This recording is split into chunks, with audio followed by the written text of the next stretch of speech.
Hello guys, welcome to SPPS School. Today we see chapter 11 Vidrohi or Raj of 12th class history. Watch the video from start to end. If you like the video, then please like and share. आइए हम chapter 11 विद्रोही और राज का solution कर लेते हैं। ठीक है, इसमें हम पहले क्वेश्चन आंसर डिस्कस कर लेते हैं। फर्स्ट क्वेश्चन दिया गया है, बहुत सारे स्थानों पर विद्रोही सिपाहियों ने नेतृत्व संभालने के लिए पुराने शासकों से क्यों आग्रह किया? बहुत सारे स्थानों पर विद्रोही सिपाहियों ने नेतृत्व संभालने के लिए पुराने शासकों से क्या आग्रह किया? आइए हम इसका आंसर देख लेते हैं। 1857 ईस्वी की महान क्रांति, जिसे भारत का प्रथम स्वतंत्रता संग्राम, सैनिक विद्रोह, हिंदू मुस्लिम संगठित षड्यंत्र आदि नामों से भी जाना जाता है, ठीक है, का बिगुल सैनिकों ने बजाया और चर्बी वाले कारतूसों का मामला विद्रोह का तत्कालिक कारण बना। किंतु शीघ्र ही यह विद्रोह जन विद्रोह बन गया, ठीक है, किंतु शीघ्र ही यह विद्रोह जन विद्रोह बन गया।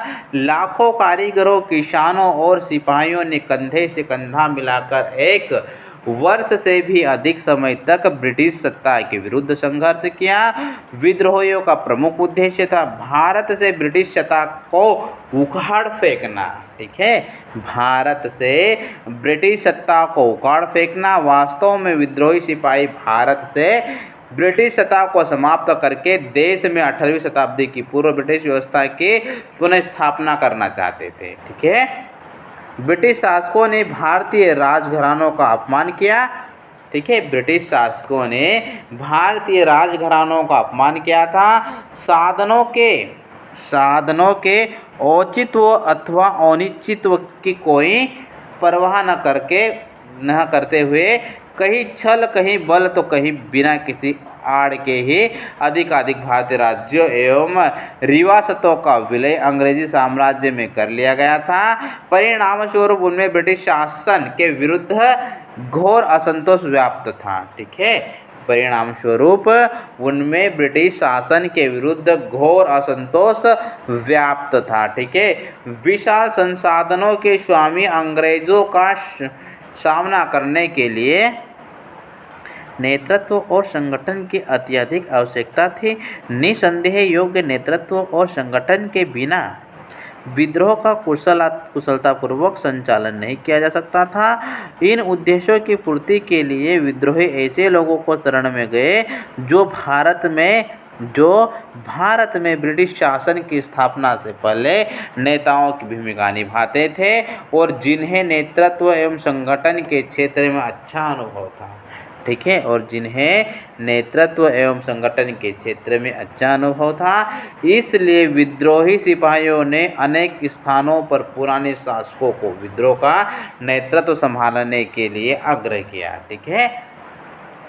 मेरठ में विद्रोह करने के बाद सिपाहियों ने तत्काल दिल्ली की ओर प्रस्थान कर दिया था, ठीक है। मेरठ में विद्रोह करने के बाद सिपाहियों ने तत्काल दिल्ली की ओर प्रस्थान कर दिया था। दिल्ली मुगल साम्राज्य की राजधानी थी और मुगल सम्राट बहादुर शाह द्वितीय दिल्ली में निवास करता था, ठीक है। दिल्ली पहुंचते ही सिपाहियों ने वृद्ध मुगल सम्राट से विद्रोह का नेतृत्व संभालने का अनुरोध किया था, ठीक है। दिल्ली पहुंचते ही सिपाहियों ने वृद्ध मुगल सम्राट से विद्रोह का नेतृत्व संभालने का अनुरोध किया था, जिसे सम्राट ने कुछ हिचकिचाहट के बाद स्वीकार कर लिया था, ठीक है, जिसे सम्राट ने कुछ हिचकिचाहट के बाद स्वीकार कर लिया था। इसी प्रकार कानपुर में सिपाहियों और शहर के लोगों ने पेशवा बाजीराव द्वितीय के उत्तराधिकारी नाना साहेब को अपना नेता बना दिया था। ठीक है, उनकी दृष्टि से नाना साहब एक योग्य और अनुभवी नेता थे। ठीक है, जिन्हें नेतृत्व एवं संगठन का पर्याप्त अनुभव था। इसी प्रकार झांसी में रानी लक्ष्मीबाई, बिहार में आरा के स्थानीय जमींदार कुंवर सिंह और लखनऊ में अवध के नवाब वजीद अली शाह के युवा पुत्र बिरजिस कादर को विद्रोह का नेता घोषित किया गया था। पुराने शासकों को विद्रोह का नेतृत्व करने का आग्रह करके सिपाही विद्रोह को एक व्यापक जन विद्रोह बनाना चाहते थे। जनसाधारण को अपने पुराने शासकों से पर्याप्त लगाव था। ठीक है, जनसाधारण को अपने पुराने शासकों से पर्याप्त लगाव था। उन्हें लगता था कि ब्रिटिश शासकों ने अनुचित रूप से उन्हें उनकी सत्ता से वंचित कर दिया था। ठीक है, उन्हें ऐसा लगता था कि ब्रिटिश शासकों ने उन्हें अनुचित रूप से उनकी सत्ता से वंचित कर दिया था। ऐसे शासकों का नेतृत्व उनके विद्रोह को शक्तिशाली और जनप्रिय बना सकता था। ठीक है, नेक्स्ट क्वेश्चन देखते हैं। क्वेश्चन नंबर 2, उन साक्ष्यों के बारे में चर्चा कीजिए जिनसे पता चलता है कि विद्रोही योजनाबद्ध और समन्वित ढंग से काम कर रहे थे। आइए हम इसका आंसर देख लेते हैं। 1857 ईस्वी की महान विद्रोह से संबंधित उपलब्ध साक्ष्यों के आधार पर विद्वान इतिहासकारों का विचार है कि विद्रोही योजनाबद्ध है। ठीक है, एवं समन्वित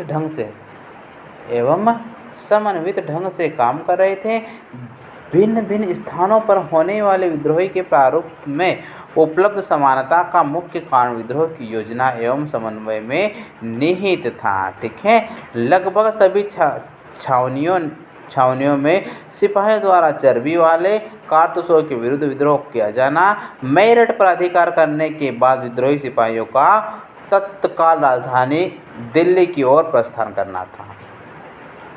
मुगल सम्राट बहादुर शाह द्वितीय को नेतृत्व संभालने के आग्रह करना आदि वह सिद्ध करने के लिए पर्याप्त है कि विद्रोहियों की कार्य पद्धति योजनाबद्ध और समन्वित थी। ठीक है, प्रत्येक स्थान पर विद्रोह का घटनाक्रम लगभग एक जैसा था। ठीक है, उपलब्ध साक्ष्यों के आधार पर यह भली भांति कहा जा सकता है कि भिन्न भिन्न छावनियों के सिपाहियों के मध्य अच्छा संचार संबंध स्थापित किया गया था। ठीक है, उदाहरण के लिए जब मई के प्रारंभ में 7वीं अवध इरेगुलर कैवेलरी ने नए कारतूसों का प्रयोग करने से इनकार कर दिया तो उन्होंने 48 नेटिव इन्फेंट्री को लिखा था कि हमने अपने धर्म की रक्षा के लिए यह फैसला लिया और 48 इन्फेंट्री के आदेश की प्रतीक्षा करें। से स्पष्ट हो जाता है कि विभिन्न छावनियों के मध्य संचार के साधन विद्यमान थे। सिपाही अथवा उनके संदेह वाहक एक स्थान से दूसरे स्थान पर समाचारों को लाने और ले जाने का काम कुशलतापूर्वक कर रहे थे। परस्पर मिलने पर सिपाही केवल विद्रोह की योजनाएं बनाते थे और उसी विषय में बातें करते थे। ठीक है, नेक्स्ट क्वेश्चन देखते हैं। 1857 के घटनाक्रम को निर्धारित करने में धार्मिक विश्वासों को किस हद तक भूमिका थी? आइए हम इसका आंसर देख लेते हैं। 1857 के घटनाक्रम को निर्धारित करने में धार्मिक विश्वासों की अहम भूमिका थी। ठीक है, 1857 के घटनाक्रम को निर्धारित करने में धार्मिक विश्वासों की अहम भूमिका थी। बैरकपुर की एक घटना ऐसी ही थी जिसका संबंध गाय और सूअर की चर्बी लिपटे कारतूसों से था। जब मेरठ छावनी के अंग्रेज अधिकारियों ने भारतीय सैनिकों को चर्बी लिपटे कारतूस को मुंह से खोलने के लिए मजबूर किया तो मेरठ के सिपाहियों ने सभी फिरंगी अधिकारियों को मार दिया और हिंदू और मुसलमान सभी सैनिक अपने धर्म को भ्रष्ट होने से बचाने के तर्क के साथ दिल्ली आ गए थे। ठीक है, हिंदू और मुसलमान को एकजुट होने और फिरंगियों को सफाया करने के, ठीक है, और फिरंगियों को सफाया करने के लिए कई भाषाओं में अपीलें जारी की गई।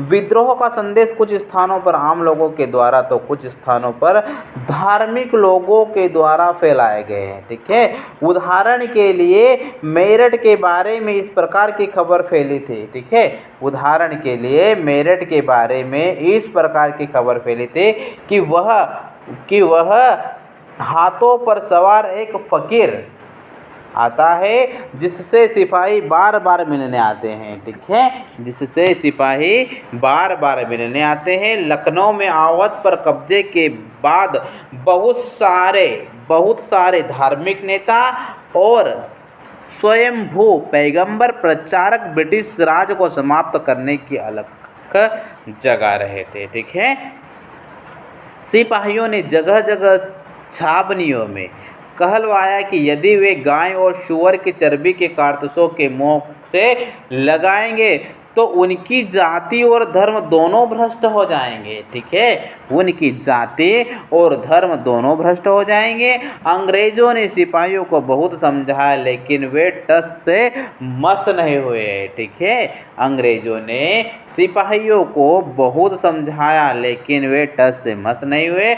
1857 के प्रारंभ में एक अफवाह यह भी जोरों पर थी कि अंग्रेज सरकार ने हिंदू धर्म और मुस्लिम धर्म को नष्ट करने के लिए एक साजिश रच ली है। ठीक है, 1857 के प्रारंभ में एक अफवाह यह भी जोरों पर थी कि अंग्रेज सरकार ने हिंदू धर्म और मुस्लिम धर्मों को नष्ट करने के लिए एक साजिश रच ली थी कि कुछ राष्ट्रवादी लोगों ने यह भी अफवाह उड़ा दी कि बाजार में मिलने वाले आटे में गाय और सूअर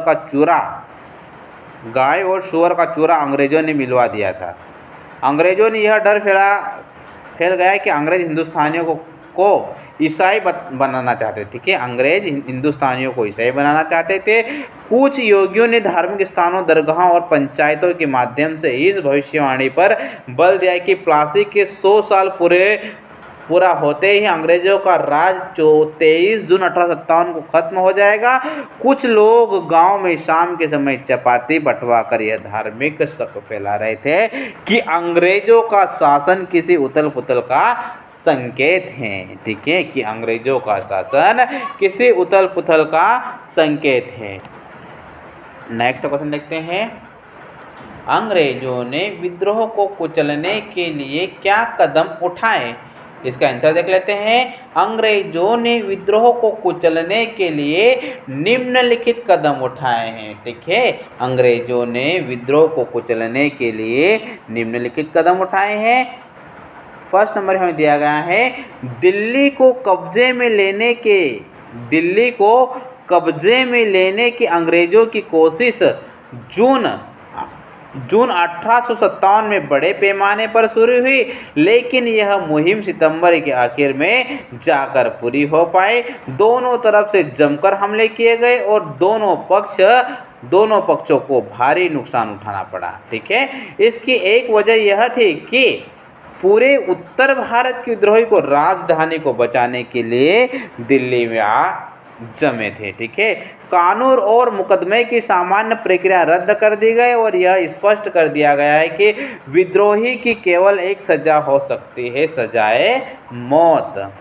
उत्तर भारत को दोबारा जीतने के लिए सेना की कई टुकड़ियों को रवाना करने से पहले अंग्रेजों ने उपद्रव शांत करने के लिए फौजियों को आसानी के लिए कानून पारित किया। ठीक है,